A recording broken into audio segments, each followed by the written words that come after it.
So imagine this, a world where, reality itself just feels unstable, where the lines blur between like a really chaotic online show, a hip hop group's music, and even conflicts across dimensions. It kind of grabs you, doesn't it? It absolutely does. And what's really striking about the sources we've got here isn't just how wild the story is, but how it actively messes with your head. It makes you, the listener, constantly second guess what's real and what isn't. And the implications of that, well, they go way beyond just fiction. Yeah, that's a really important point. So today we're doing a deep dive into this incredibly complex, sort of tangled narrative. It forces us to rethink, well, pretty much everything we thought we knew about storytelling, maybe even reality itself. We've got this stack of sources, audio bits, analyses, research reports, fragments, really. Right, fragments that piece together this Yeah. multi-layered saga. And some of those sources actually call it a rolling madness. Rolling madness. Okay, so our mission today is to unpack that rolling madness. Try and pull out the key bits of knowledge, the insights.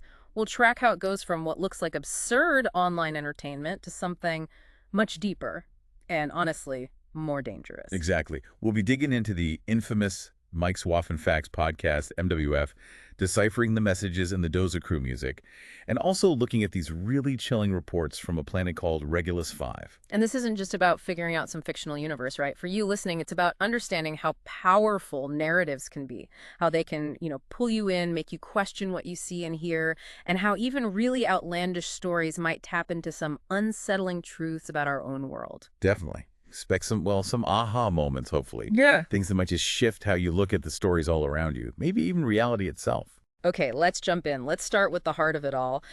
Mike's Waffen Facts, MWF.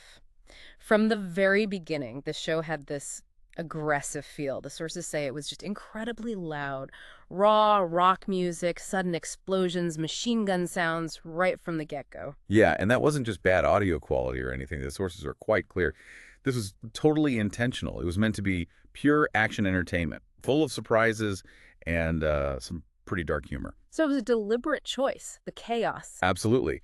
They used what the researchers call extreme dialectic means, basically using loudness, chaos, provocation, really pushing things to tap into this cultural fascination with the edgy, the unpredictable. They were consciously trying to push boundaries for maximum impact. You can really hear that confrontational style early on. Episodes like 37 Chaos in Corn or 38 Panzer Tape and Particle Cannon. The host, Mike, would actually toast to senseless discussions and bad decisions. Setting that anarchic tone. Oh, yeah. And episode 66, The Pea Cannon of Death and the Hamster Horoscope, that one really sums up the early absurdity, doesn't it? The hamster horoscope. Seriously. Seriously. They claimed to get predictions from, well, hamster droppings. One was supposedly a fecal comet warns of hairy creatures. And Mike, in his typical fashion, somehow connects this to dangers and new weapons.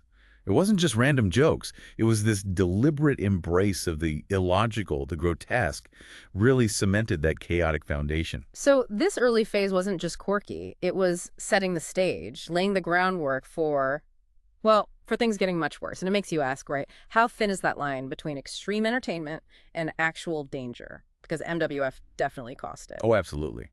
The show's recklessness didn't just continue, it ramped up significantly. The sources point to around episode 165 as a key moment. They did a rocket backpack test in the studio. Wait, a rocket backpack inside? Inside the studio, yeah. That wasn't just noise anymore. It was hinting at real physical risk. And then, episode 175, there was this firecracker thing that actually hurt Rickard. A clear sign the danger was becoming very real. And the peak, according to the sources, was episode 197. That one had a ninja granitum, whatever that is, and these dubious potions. And apparently it led to actual delusions, even someone falling into a coma, all captured live. Yeah, on live camera. It's chilling to think about. Yeah. And during this time, Mike's defining trait really became this profound disregard for consequences. The line between provocation and real danger just completely evaporated. And Schwatten, the supplier, seems key here. Definitely. Schwatten, this mysterious figure, kept providing increasingly wild stuff.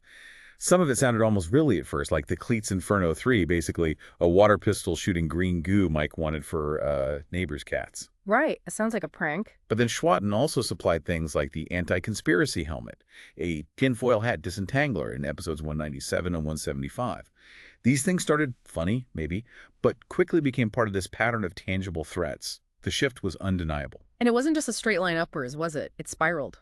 Exactly. Like in episode 129, Goulash Cannons Before Waterloo, they joked about a goulash cannon having a 500-meter range. Pure satire, you'd think. But then, episode 155, Mike starts praising dictators like Napoleon or Hitler for their leadership.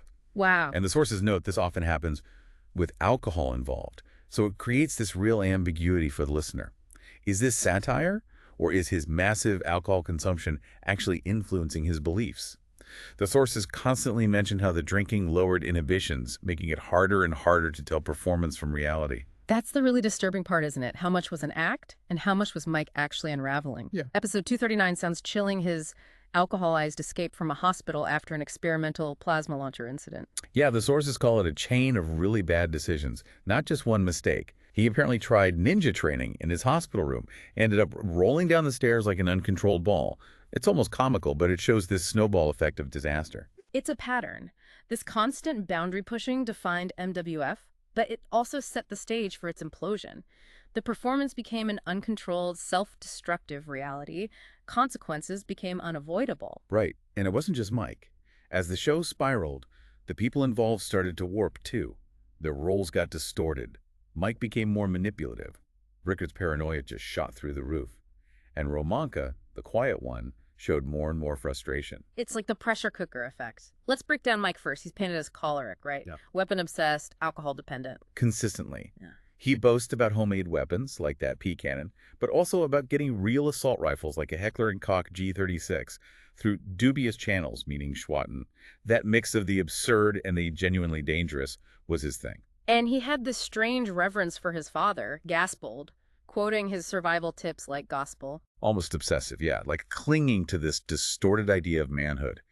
And he constantly crossed lines, like setting off those ninja grenading or forcing others to take mind-altering substances like the meal trank in episode 197.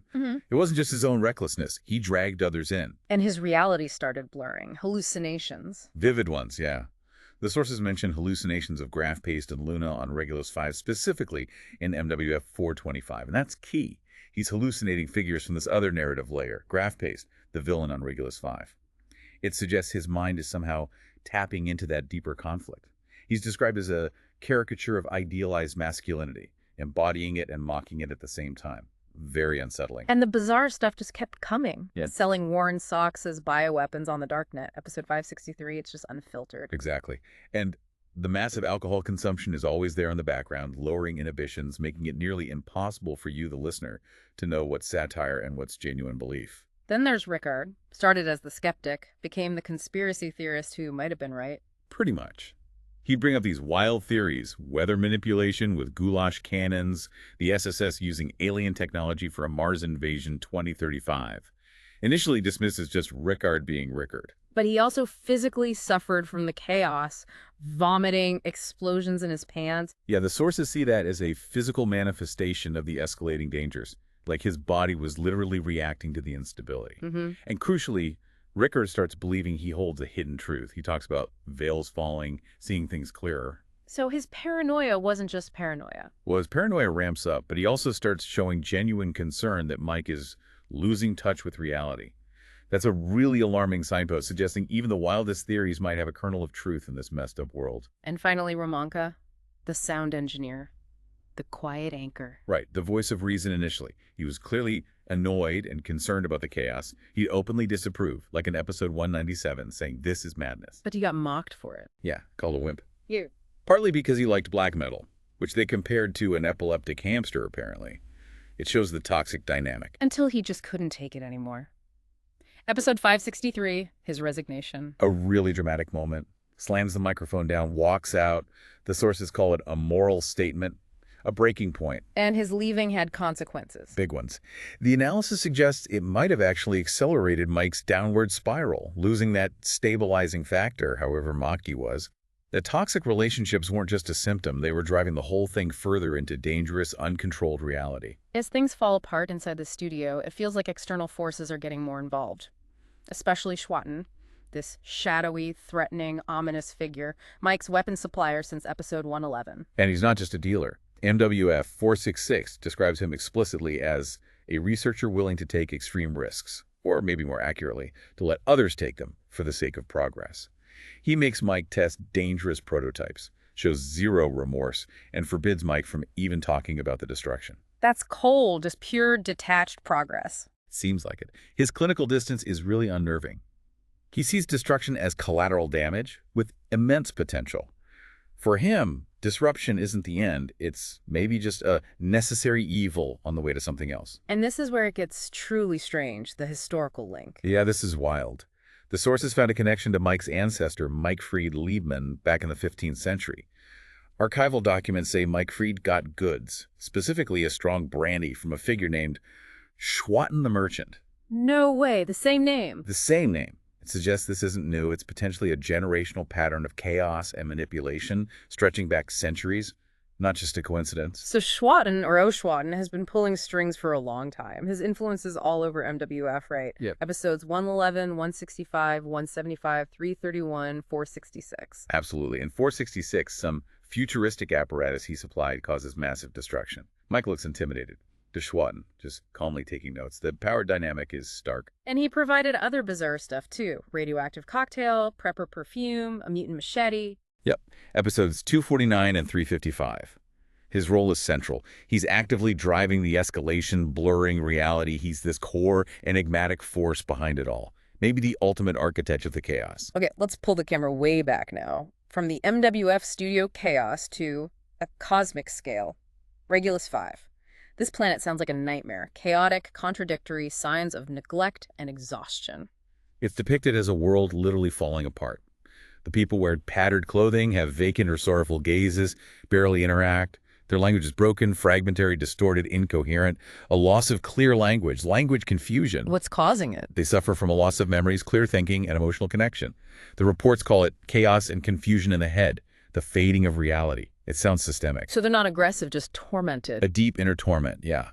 And the planet itself, Regal 5, is described as inherently chaotic, Bergsternic chaos, like societal chaos and contradictory Widersprüche. Nothing makes sense there. It suggests an instability deeper than just the environment. Reality itself is broken. It points to a total breakdown, physical, mental, social. Stability is gone, something deeper than just disease. Well, there is a disease. Expedition Report 347 confirms infected individuals on Regulus 5.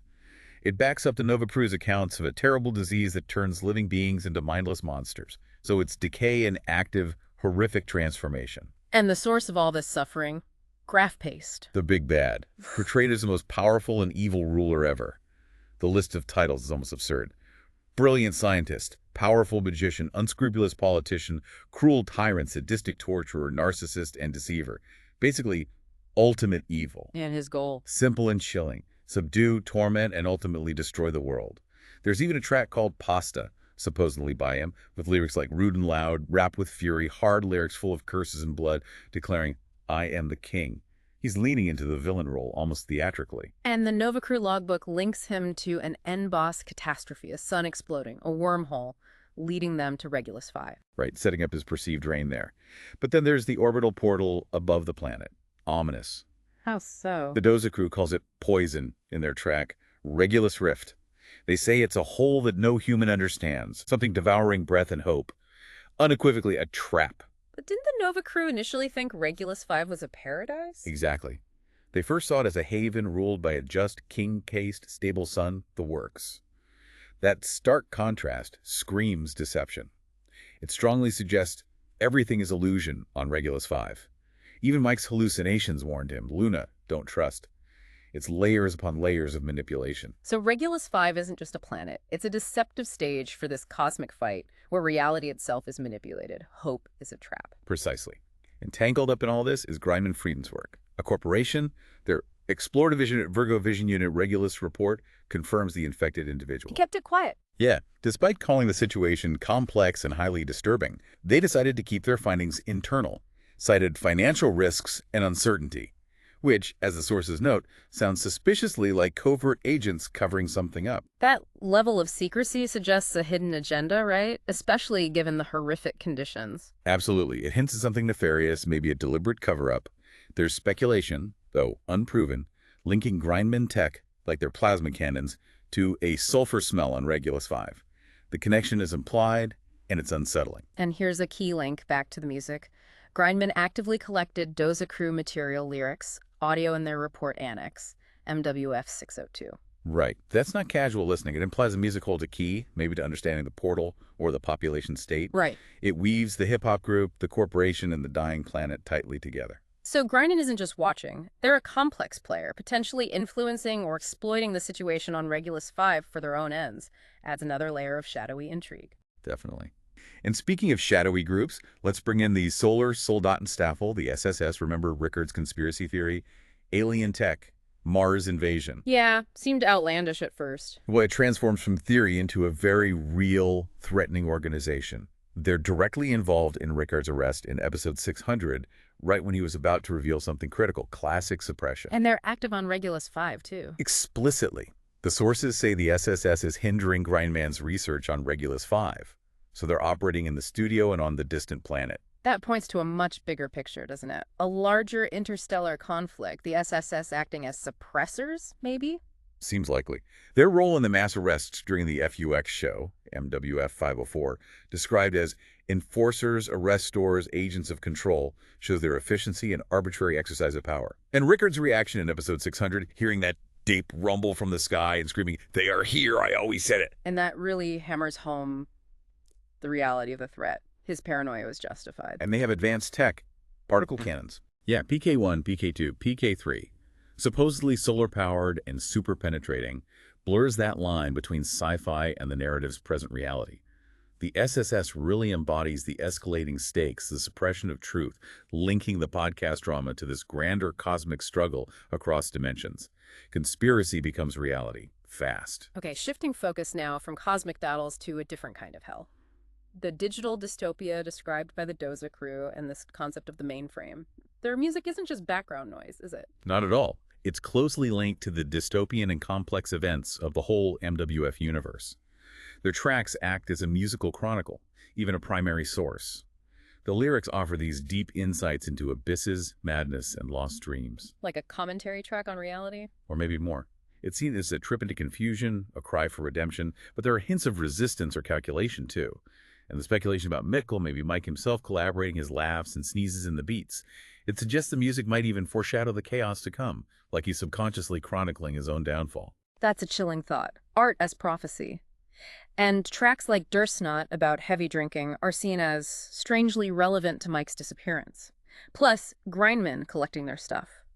It really suggests the music holds coded meanings, vital clues. Exactly. It transcends entertainment. It's a vital, if cryptic, record of this multidimensional catastrophe. There are chroniclers using rhythm and rhyme. And the core of their digital world is the mainframe. What is that exactly?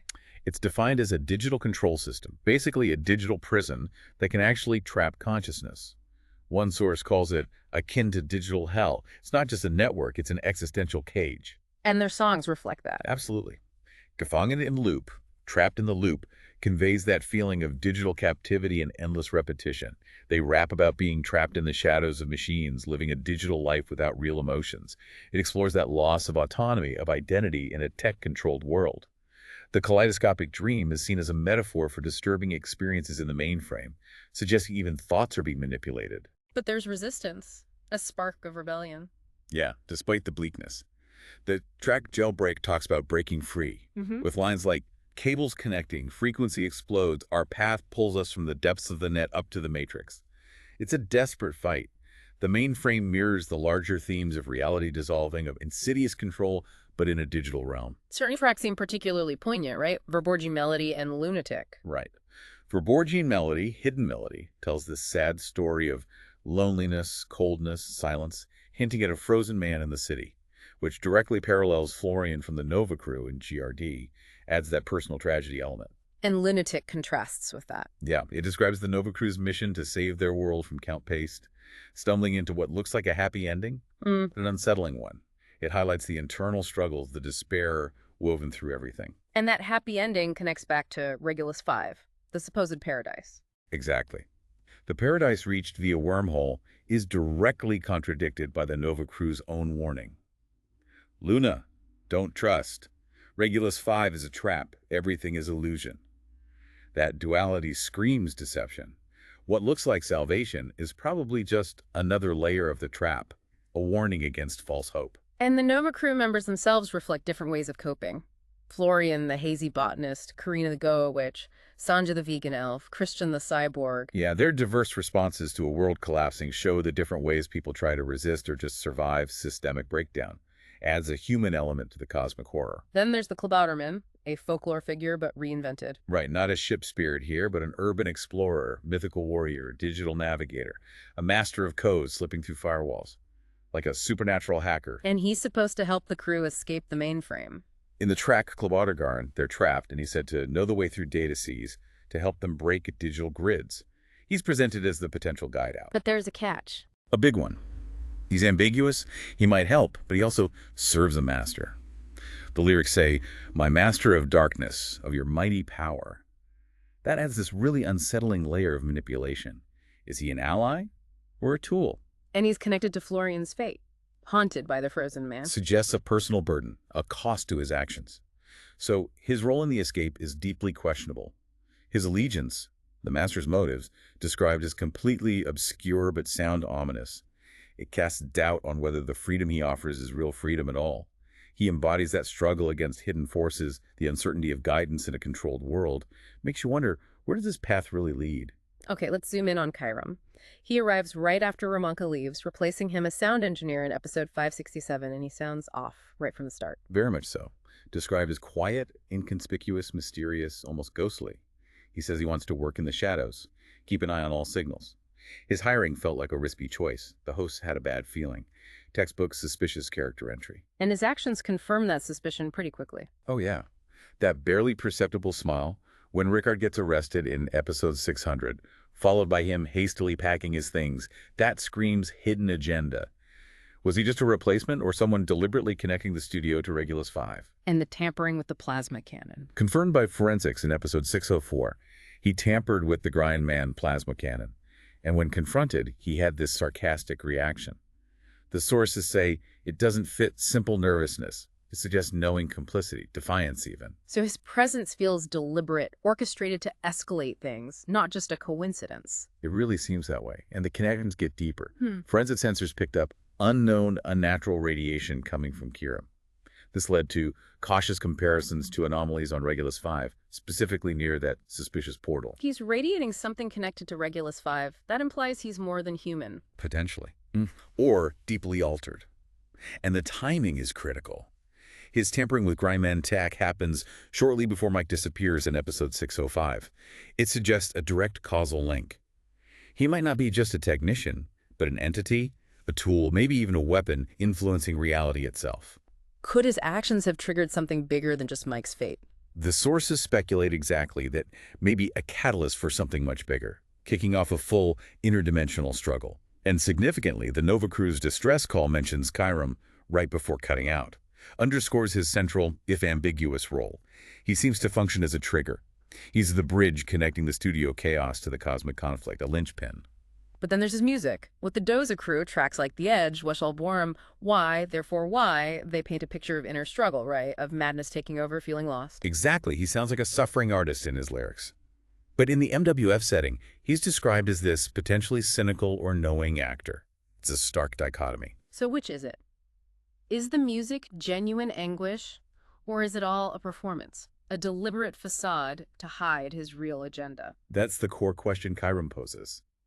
The themes in his songs, madness, lost dreams, choosing your path, seem directly linked to his mysterious actions at MWF.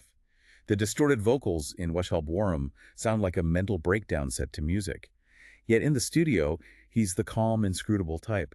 That contradiction makes him deeply enigmatic, maybe the most unsettling figure of all. His whole character just highlights that theme of deception, how hard it is to know what's real in this whole story. Absolutely. He embodies the blurred lines, makes you question everyone and everything. Okay, let's try to weave these threads together now. Interwoven realities, loops, warnings, history echoing. It feels like everything connects, even when it seems separate.